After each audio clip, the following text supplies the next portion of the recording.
Assalamualaikum warahmatullahi wabarakatuh. Selamat pagi teman-teman semua. Semangat pagi, salam sehat, salam bahagia, salam sejahtera untuk kita semua. Ya alhamdulillah kita masih diberikan waktu, kesempatan, kesehatan dan keselamatan. Ya alhamdulillah ya kita masih berjumpa kembali. Pada kesempatan kali ini, konten kali ini saya masih di kandang sapi dan nanti mungkin akan tukar pengalaman, tukar cerita ya, ditemani dengan Mas Gondang juga, karena mungkin bener nggak sih ini musimnya penghujan. Kalau di Purworejo sendiri setiap hari ba'da duhur atau ba'da maghrib pasti hujan terus. Mungkin demikian juga di tempat teman-teman semuanya, yang itu semua menyebabkan gitu ya, perubahan perilaku pada sapi, juga kesehatan. Nah nanti di sini kita bakal buka lengkap treatment atau tips apa saja yang ada di kandang berkah Setia Farm Purworejo ketika menghadapi musim perubahan seperti ini. Salah satunya ya nanti bakal kita buka juga bagaimana cara perawatan kaki ketika sapi pada kropos dan lain sebagainya, karena ya sebaik-baiknya kita sedia payung sebelum hujan dan lebih baik mencegah daripada mengobati. Intinya seperti itu. Oke, nanti saya akan berbincang-bincang banyak, saya akan bertukar pengalaman banyak dengan sedulur semuanya di luar kandang, ditemani Mas Gondang yang jarang kita update. Dan kesempatan ini juga sekaligus preventif pencegahan untuk Mas Gondang sendiri, karena memang sudah wayai berjemur. Kebetulan hari ini biasanya gerimis, ini kayaknya mau panas ya, masalah nanti mau hujan kita masukin lagi ke dalam kandang seperti itu. Bismillah, saya keluarkan Mas Gondang ditemani dengan Mas Unyu.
Oke, baik sedulur semua, alhamdulillah kita sudah mengeluarkan salah satu sapi yang ada di rayon depan, yaitu si Gondang ya.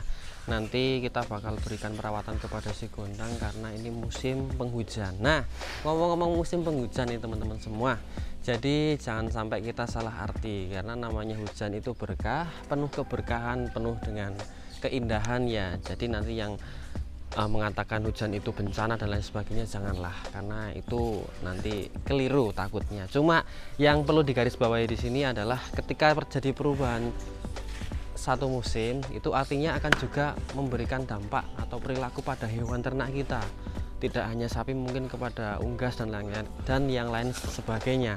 Nah di sini bagaimana kita cara mengatasi atau kita cara mencegah agar perilaku tersebut agar perubahan perilaku tersebut tidak menjadi musibah bagi ternak kita sendiri. Salah satunya yang bakal kita lihat adalah sapi kita sendiri.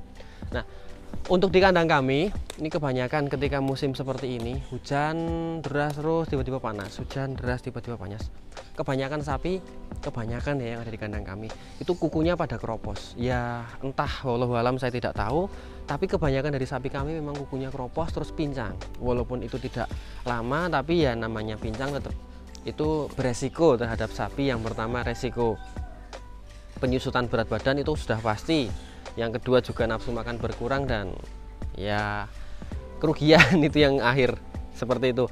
Lalu untuk si gondang sendiri ini kita berikan pencegahan yang pasti, setiap pagi harus berjemur kalau panas. Sampel ya Mas Gondang, tapi semuanya. Jadi 1, 2, 3, 4, 5, 6, 7 digilir harus berjemur, karena ya itu salah satu yang mungkin bagi kami upaya untuk memberikan kesehatan juga untuk ternak-ternak kami. Walaupun nanti mungkin untuk yang simental limosin kita jemur tidak lama, ya 1 jam 2 jam, ketika sudah berkeringat kita masukkan lagi ke dalam kandang.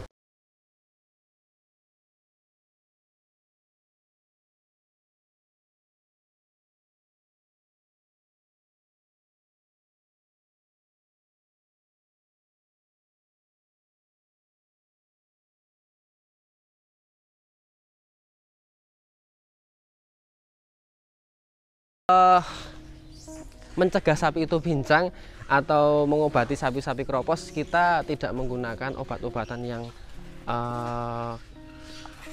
aneh-aneh, karena saya sendiri masih belajar gitu ya. Saya hanya menggunakan seperti ini teman-teman.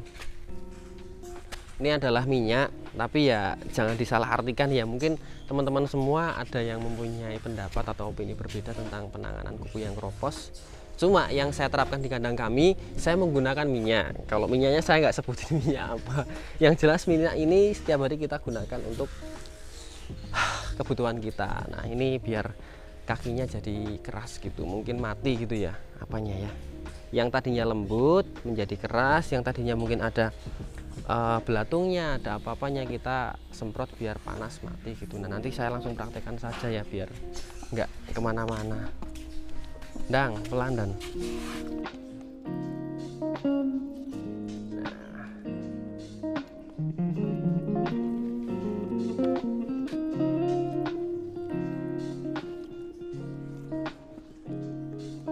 cukup teman-teman semua. Jadi minyak ini memang kita gunakan bukan untuk sebenarnya bagi kami bukan untuk mengobati ya, hanya untuk ya karena itu sudah setiap hari dilakukan sama orang-orang lingkungan sekitar. Jadi saya hanya bisa meniru dan meniru pun harus kita lihat hasilnya. Kalau nggak ada hasilnya buat apa kita tiru-tiru. Alhamdulillah yang tadinya mungkin sapinya kropos ya tetap kropos, karena sudah kropos masa tumbuh lagi bang, ini enggak.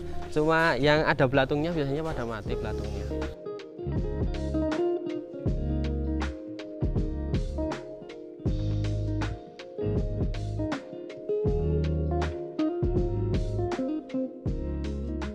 Ada lagi yang lain teman-teman semua.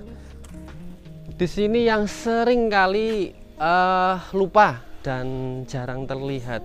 Biasanya sapi banyak terluka di musim hujan kayak gini karena alas atau lantai dari sapi itu lembab ya. Di mana? Di bagian sini.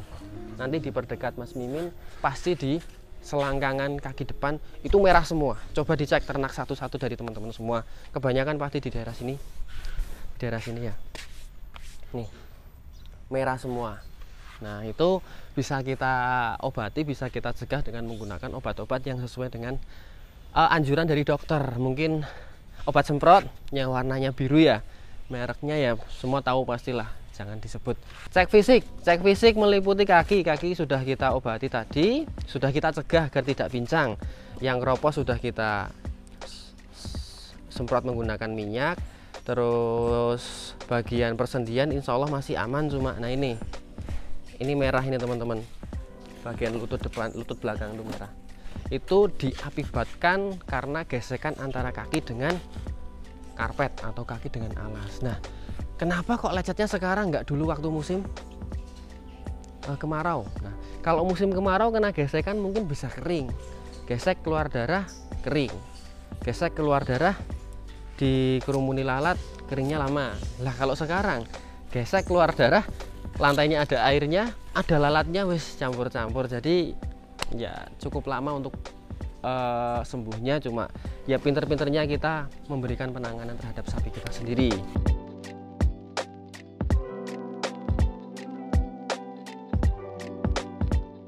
Kalau si gondang ini alhamdulillah untuk bagian kepala, telinga, mata, hidung, tanduk aman semua. Cuma yang perlu diperbaiki atau perlu dibenahi keluhnya sama kalungnya ya. Tambangnya sudah rusak.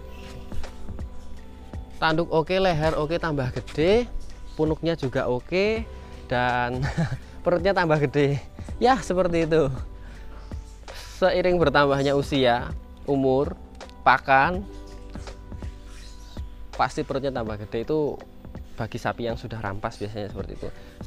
Punuk sudah, kaki sudah, perut sudah. Nah, kita ke bagian ekor belakang, teman.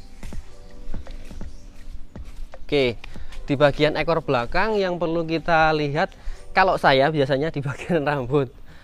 Banyak anunya enggak, kutunya enggak. Kalau banyak kutunya biasanya nggak bisa tenang. Kayak gini terus. Ini alhamdulillah nggak ada kutunya. Kenapa? Karena sapinya setiap hari kita bersihkan, kita mandikan, dan kita berikan sabun, jadi bersih. Kalau ada kutunya dipegang kayak gini udah, wah gini, nggak jelas. Kalau ini juga nggak jelas. Oke, baik teman-teman semua. Tadi kita sudah cek fisik secara keseluruhan, juga sudah berbagi sedikit pengalaman ya, yang sering kita laksanakan di kandang kami, yaitu kalau kuku keropos atau kuku ada belatungnya, kita semprot menggunakan minyak dan lain sebagainya. Nah, kesempatan ini tidak afdol kayaknya kalau kita tidak timbang, karena sudah di luar kandang juga, agar saya tahu berapa sih pertumbuhan sapi dengan usia yang sudah lanjut. Ya, saya yakin tidak signifikan atau tidak sebagus dengan sapi yang usianya masih remaja atau muda, masih P1, P2 dan P3. Tapi yang jelas kita tetap timbang, karena ya biar tetap semangat meliharanya, walaupun sehari tidak sekilo tidak masalah, yang penting ada pertumbuhan pun itu sudah kami syukuri ya. Bismillah. Kalau timbangan dulu kalau nggak salah ya 97, nggak tahu sekarang apakah 1000 up ataukah masih ajek atau 98, karena saya sendiri juga belum nimbang. Nah, ini juga nanti bismillah semoga mau ditimbang berdua, kalau nggak mau ya nunggu yang lain datang nanti.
Bismillah, yuk, munggah.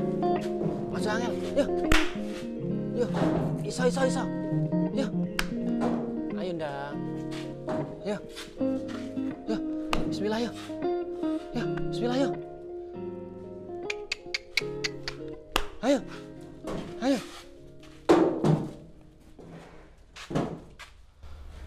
Oke. Lepas kendu. Alhamdulillah teman-teman, timbangan gondang menyebutkan di angka 10-12. Ya alhamdulillah ada pertumbuhan ya, walaupun tidak signifikan. Hitungan saya kalau sapi tua itu pertumbuhannya kurang lebih 7 on ya. Masih bagus kamu bertumbuh. Penting sehat dulu ya, kakimu ditata ya. Sehat, perutmu juga. Ih.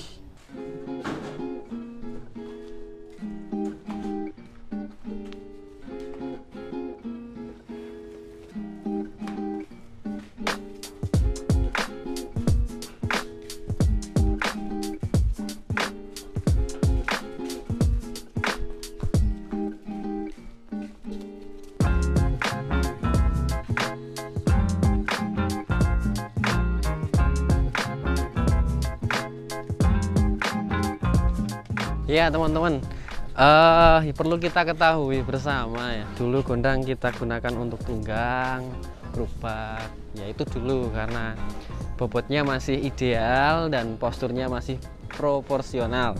Sekarang kan sudah gendut, sudah usia lanjut, sudah aki-aki ya, tapi juga nampaknya masih semangat sebenarnya ya. Mungkin kalau kita gunakan untuk tunggang sama gerobak masih kuat-kuat saja, cuma nggak nyampe hati aja, kayaknya kok mesake ya, wis gede gitu, wis nemu, wis gendut. Jadi tetap kita fokus, mungkin olahraganya cuma kayak gini, mainan pasir lah, garuk-garuk di pohon, itu juga nanti akan mengeluarkan keringat. Bisa dilihat kalau nanti kita mandiin, kalau habis mainan kayak gini pasti dimandiin, badannya warnanya kuning itu loh, jadi ada keringatnya. Nah, ini merupakan mungkin salah satu juga untuk pencegahan ya, agar sapi tetap fit dan staminanya kuat. Oke.